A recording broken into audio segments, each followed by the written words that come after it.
Welcome back to A Better World. This is your host, Mitchell J. Raven, and we're very glad you're joining us again today. Today we're going to have another very interesting show. We have with us Dr. Effie Chow. Dr. Effie Chow is here from San Francisco, where she founded the East-West Academy of Healing Arts. She has been appointed by former President Clinton to the Commission on Alternative Medicine, part of the United States government. She has been a consultant to the United States government in the number of different kinds of departments, helping them, Health and Human Services in particular, helping them understand the role that holistic and alternative medicine can play in the larger national health policy. And her credentials are so vast, I can't possibly sum them up right now, but she is known around the world for her healing, for her work as an acupuncturist, and her integrated system, which we'll be speaking about in some detail on the show. She is also the author of this book and numerous videos and audio tapes that have been in circulation like good Qi all around the world. She's made a difference in many people's lives. She's networked into the upper echelon of healers and holistic practitioners in this country and around the world, and is really making a significant contribution to the promotion and education of holistic medicine and health. So, I know I hit on many different points there because they're all true. I mean, you're really making a great contribution, and we want to just thank you from the beginning for the work that you've been dedicated to. Thank you very much for having me. I'm just delighted, very much so. Absolutely, yes. Absolutely. Well, you are one of those people, Effie, that have been on this track for some 30 or so years. You've been committed, and it's just always a real pleasure for me to see people who have made up their minds to do something in this world, and they just do it. Yeah. Nothing gets in their way. Yeah, well, I think it's whether you believe that you're here on a mission on this earth, and this earth is like a spaceship, and that there's other stations, yes, that we go to, and so therefore we have to take advantage of this station that we're in, and I'm very fortunate that I have the background of the Eastern and the Western, so that what I do can be more effective. Exactly. And as you mentioned in my background, that I like being the practitioner, being the healer, as well as I like being the strategist and the policymakers. For example, back in the 70s, we were helping our teachers, our acupuncturists, get out of jail, and other practitioners and holistic practitioners getting out of jail in the 70s. For practicing medicine. For practicing acupuncture. Which actually the cases got thrown out of court because nobody was claiming they were practicing medicine. They were practicing acupuncture or homeopathy or holistic health. Energetic balancing. Energetic balances, and so it was really quite exciting that time. And now that we have risen to the point that there's in the government the Office of Alternative Medicine, which has become the National Center for Complementary Alternative Medicine, which I was on the advisory council to help develop. And then the President's White House Commission on Complementary and Alternative Medicine Policy. And that is really exciting. I would have loved to have been there with you, Effie. Yeah, well, and the culmination from that is that we know what's going on in the whole country, not only there, but the world, because as you know, the world has their eyes on the U.S. as to what's happening. And so our report now that is waiting for acknowledgement from Congress, from Senate, from the President, from the Secretary of the Department of Health and Human Services, we're waiting to see what is the outcome. You mean a report that you submitted for consideration and review? Yes, because is now being reviewed? Yes. And what did it say? What did it propose? Oh, well, we responded to the demands or our mission that why we were set up for is to take a look at research and how we can better document and prove the value of complementary alternative medicine, and also how accessibility can be improved, and so that means reimbursement and so forth. And the other is the education of the health professionals as they exist now. How and what do they need to learn in relationship to complementary alternative medicine? And then the other is the education and training of the practitioners of the complementary alternative medicine. So that's a lot. And so it was very exciting. We held town hall meetings throughout the whole country. Really? And so we got input from over 1,000 different people. 3 minutes only, but they can submit all that they want. So we did, that was very exciting. So we know what's happening throughout the country. Had I known, I would have submitted. Also the world. Yes, yes. Next time. Well, I think things are going on as a result of this commission. So it opened up wide, and I think the universities now, at least 75% of the medical schools have complementary alternative medicine in. And so it's never too late to submit, even if it's years from now, because this whole evolvement is going to be, because it took 25 years for acupuncture to be funded by insurance, which happened only in 1977, 1997, and it was 1973, 74, 75 that the big excitement about acupuncture because of James Reston and his experience, And Nixon's visit to China. Yes, and Nixon's visit. It's all happened around the same time. Right, exactly. Yeah. So we're still evolving. What's peculiar is that the work is fabulous. It's interesting, though. It's somewhat based on a fallacious premise that Western medicine, allopathic medicine, is scientifically based, or that the use of pharmaceuticals has a scientific basis and has been properly researched and tested. But that is not necessarily so. In fact, there are many instances where we find it's not so at all. Well, so it's like complementary medicine is being put through a more rigorous test than our standard conventional medicine.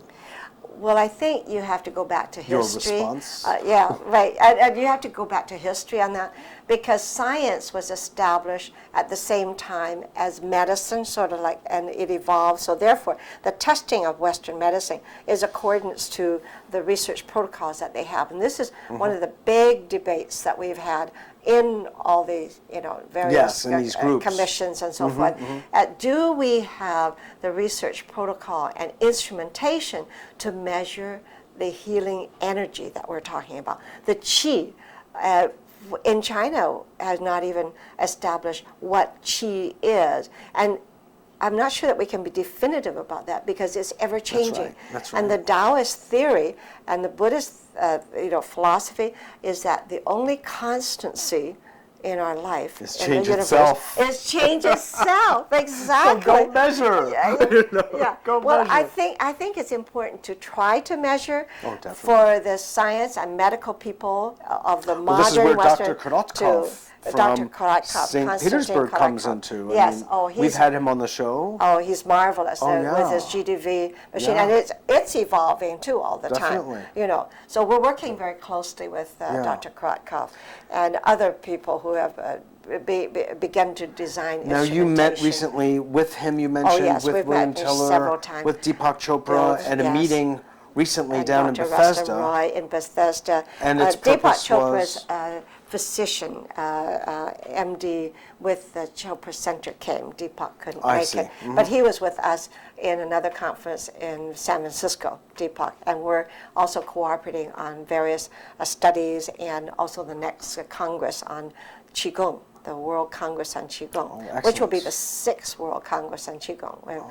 And so, yes, and so we have a group of wonderful and far-thinking scientists on board, looking at the electromagnetic spectrum, the bioenergy, all of that, which so it's very exciting. And we're having them research with the Qigong masters, and I've been measured too myself, and the outcome is very exciting, from breath, like before, and then doing breath itself, and then doing the exercise and taking measurements from all that. And it measures your stress level, it measures your psychological level. Now, which instrument is this? This was Dr. Krotkoff's instrumentation okay. there. The GDV. Yes, and then there's thermography, there's other, Valerie Hunt, instrumentation. as we were discussing Valerie Hunt, earlier, yes. has a system also of Yes. measure. I don't know, I'm not familiar with it, but Yes, I know she has one as and well. she goes back a long time too. Oh, by all as means. well. Yes, One of the first people to actually be able to measure energetic emissions from Yes, hands. yes, And she along worked with with- a bevy of healers. Yes, and Bill many Tiller years. is another one that Yes. goes way back to 1970s too, when we were having all these major conferences and Exactly. exploring, and bringing to the surface all of these. So, Effie, thank you for your commitment. It's so wonderful because today we get to reap some of that harvest. Yes. God knows there's so much further to go, but there is a lot that has come to the fore because of the efforts of the earlier pioneers. I was perhaps unfortunately too young at the time, but I was in the second graduating class of Chinese medicine in New York, of the Tri-State really? Institute. I was in the Yes. second graduating class in 1984. well, you And form history too. yes, indeed. And we Yes, were working at changing legislation here. Yes. We practiced illegally, actually, Yes. for many years. Oh, yes, Before yes. the state would That- let us take the exam. That's right. And San Francisco and California was earlier. Nevada was first Yes. in the acupuncture, and then California was about third, and New York was a little later. Yes. So you were illegal longer than we were. No doubt, no doubt. But what has evolved from this movement, though, Mitchell, is that it's a real emphasis on people knowing themselves, and also it's a self-help and self-care and giving the responsibility back to the individual. And this is where we have to be, because the healthcare system is so expensive and that many people don't have insurance. And so people learning Qigong, this is one of my Exactly. specialty areas, and Exactly. Chinese medicine, of course they can't puncture themselves, but they can certainly learn more about herbs and definitely do the Qigong exercises and the meditation, and also help sense and feel their energy and become more sensitive to their own state of health and their Exactly. body's feeling.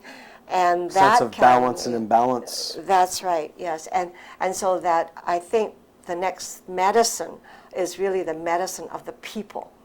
And that is, and I hate to use the word medicine because it connotes, that Yes. you take drugs and surgery, but we're using it broadly in a sense that Yes. the people can create wellness within themselves from, That in the way that love is medicine. yes, Or love. the way that Oh. Native Americans speak of a touch of sage on a hot rock is medicine. Yes. Yes. It's something healing. Well, love The true is a sense. four-letter word that is essential. And this is no matter how high your skill is, no matter how intelligent Exactly. you are, no matter how you heal people, but the maintenance of the healing or healing of yourself is love. Would you give us an overview, Effie, of you've developed your own Qigong system, an integrated Chow integrated healing system, Yes, Qigong system. Could you just walk us through the principles of that? Because that will start to bring the entire subject of medicine and healing from the external, relying on someone else, to the internal, where it really most belongs. Yeah, well, it's not either or. And so we talk about an integration of Western corrected. modern medicine and also the ethnic healing practices. Yes. And which is a whole system within itself. We tend to look at acupuncture as isolated modality, and when we talk about complementary alternative medicine, that's what we tend to do, is think about the modalities, and when we want to sort of band-aid the system and introduce just Quick this one. fix. So therefore, the Chow integrated healing system is taking a look at the systems and how we can integrate them. And if we look at and compare them, we can either see them as different, or we can see that the differences have similarities. Yes. And that one complements the other. And so, Well for put. example, the body, mind, spirit, and how we relate with the universe. This is part of the Buddhist and the Taoist principles, That's right. that we can't exist in isolation. of the whole, which is the universe and the nature. And if we pollute nature, it's coming back to haunt us, and it is already, because our 10 greatest killers is because of our lifestyle, or bad lifestyle of living, and the polluted environment. It's no longer the germ or the virus or whatever. It's that, and that is what we do with ourselves. So that that's an interesting point. So that in fact, the germ and the viruses and the bacteria become more prevalent because of the poor lifestyle choices. That's right, etc. and therefore the weakened lifestyle, immune function. Weaken the immune function, and that's it. So the very basis of the child integrated healing system is taking a look at everything that helps to build the immune system, build up the individual from a physical, emotional, spiritual, environmental status. And so simple things like acknowledging people and looking in the eye and smiling and saying hello as if you really mean it. And today we're too casual. We just go by and sort of, and ignore people, actually. That's right. Or else you greet them with a, And then also to say goodbye, also the same way, so that you never regret that you weren't more attentive to the person when something happens to them, and how often have we, sometime somebody dies. When the last time we said we didn't pay much attention, then there's all. So exactly. All this is self-esteem. Regret, remorse. Yeah, and self-esteem. When you acknowledge a person, it gives them self-esteem. So that self-esteem, the lack of self-esteem, begins to erode the individual. And so therefore that's very important. And laughter. And the laughter is a sound of the heart. And so if you laugh, and this is why I prescribe at least 3 belly-aching laughs a day, not just hee-hee, something really meaningful, deep and really to the guts, Get into and it. Open up your heart, right. and so beam. Exactly, yes, and at least 8 hugs a day. Oh. At least. Now, the laughter and hugs. These are Qigong hugs, folks. Yes, Qigong hugs, good. Just exchange your energy, yes. Yeah. And then, of beautiful. course, taking time for yourself, because a lot of time people get ill because they don't have time for themselves, or they feel guilty taking time for themselves, or they don't think of themselves enough. Like, they always have to help people, and they feel that they feel guilty taking time for themselves. Out of balance. Yeah, and that's why we get sick, because somehow we have to take time for ourselves. And if you don't take it in good times, like say go out and play tennis, or even just sit and enjoy being there. Nature. Yes, with nature. Then God or Buddha or whoever you refer to as a greater spirit is going to knock you and say, you take time for yourself. Exactly. Does that make sense? Oh, yeah. And so therefore you have to take time, but then you're chasing around seeing doctors and all that. So, so anyway, and so meditation is very important as part of it. And then exercise and diet are all areas that we need to look at. Do you promote the original traditional gastronomy of Chinese? Yes, all the or basic. More related to the use of raw food, or things that go on more in the Western countries? No, it's a moderation for people. But if you have very severe conditions, then I think you need to take a look at the diet from a more more serious and more critical standpoint. Like from the point of view, as you know, in the 5-element theory, for instance, Yes. Which has always been historically a very hotly debated and controversial subject among traditional Chinese practitioners going back many hundreds of years. Most people don't even know that that's the case. They just think it's all one big, fine pot of wisdom. But in fact, there were many attitudes expressed toward the 5-element theory. But as you know, in it, for every organ is a related food. Yes. And meat. And and relationship vegetable. and so when you speak with people about diet, do you include that I do. understanding? I do, definitely. I use the yin-yang concept, but I I speak from a Western standpoint, so I use language from the Western standpoint. Yin-yang is like negative, positive polarity, Yes. the dual polarity, and the laws of the five element is the harmony of nature. And definitely there is a very different way to look at the human body, mind, and spirit from the five element. And there's some diversions, but not basically the principle itself, okay? There's many paths to go, but the fact that our organs and our cells, we're a microcosm within a macrocosm, Yes. and that our minute cell has the whole universe reflected in it. And our organs then relate to the time of day and the weather and the emotions and the time and the sounds and what we eat, Sure. the taste and all that.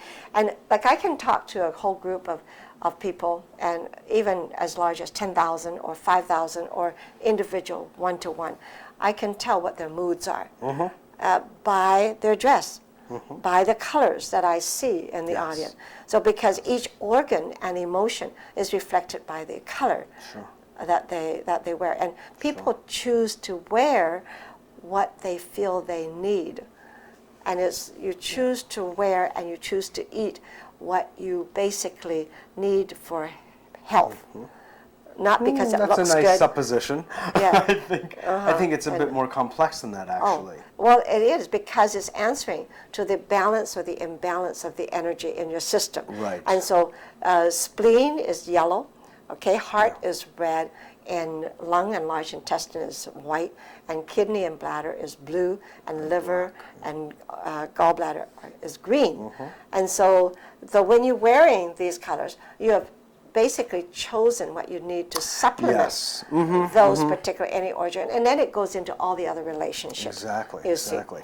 I want to bring something else up because you had given some indications of some of the work that you have done with people individually, which is just so interesting to me, and I believe will be to the audience, based on your Qigong system that you've now given at least some bullet points about.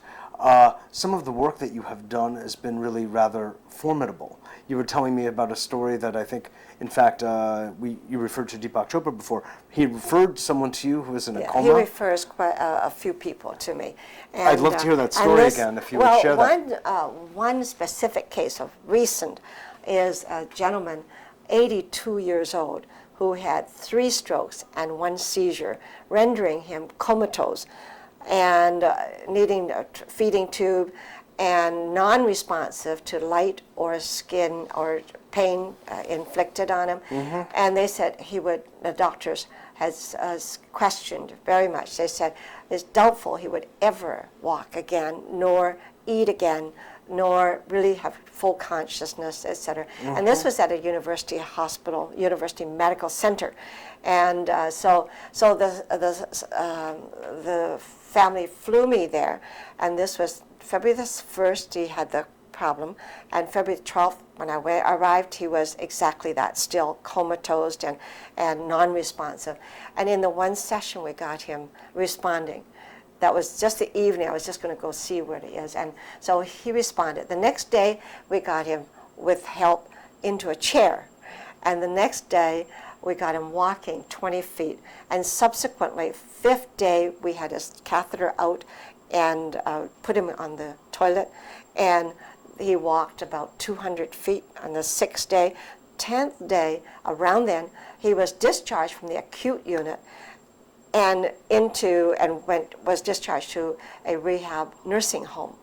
That's unheard of for that particular. And with you had mentioned full cognitive. Oh yes, he walked awareness. 400 feet, and in 3 weeks' time, I got the doctors to write an order to go home for visits. That means getting in the car, getting in, and at home he responded really well. And the doctors came on around every day while I was there at the University Medical Center, and the chief medical doctor there is telling the resident, says, well, since Dr. Chow came, his progress has been remarkable. It's been unbelievable. It's been striking. These are the words that he have used. Wow. And they've been most cooperative, at the physical therapist, the occupational therapist, the doctors. And so when we wanted 3 hours of physical therapy instead of 1 hour, he wrote the order. And so they were, Cooperative. and very cooperative. And then when I felt that he should really exercise his swallowing, they said, so they ordered ice and that. And phenomenal. And even when we were feeding him pureed food, he was still under the normal medical order of NPO, which is nothing by mouth, but they allowed me and the family to feed him to see what this progress, and he was eating 3/4 of a full meal of pureed food, and he was still on NPO, but so these are the kind of working together. It's but remember, very exciting. This is not provable. Just remember. Well, they observed, yeah. Well, we really need to look. We really. We have enough time for one more story. One more story. Well, we have a little child, 6 years old, who was born cerebral palsied, had a brain damage. And so when I saw him a year ago, he first came in, referred by a doctor, and he was like a spaghetti. You move him, and there was no bone structure, and really limp. And I traveled to Ottawa once a month for 3 days, and then by June, he was up and walking. In the meditation, he got so powerful in a group. He attended my group. You were teaching meditation and Qigong? Yes. Oh, yeah. Well, Qigong includes meditation. Right. And the exercises. But there's the moving and the sitting, etc. Yes. And he got up and stood up, so I ran over and he walked. He walked, and he's now still walking and now doing much better. And he writes beautiful poetry. Oh, God. Beautiful poetry. Cultivate Qi and build strong bones in many ways. Yes, build strong immunity, and that's where it is. And also a strong mind, because the mind can do everything. A mind and love, that is it can overcome almost anything. That's a beautiful point to end on. I want to thank you so much, Effie. 谢谢 for your great work. 谢谢. I really appreciate being here. Good. Very glad to have you. You're doing wonderful work too. Thank you. Yes. Thank you. Thank you. We need to bring many ideas out to the world and change it. This is Mitchell J. Rabin for A Better World. Thanks so much for joining us, and we look forward to seeing you all next week.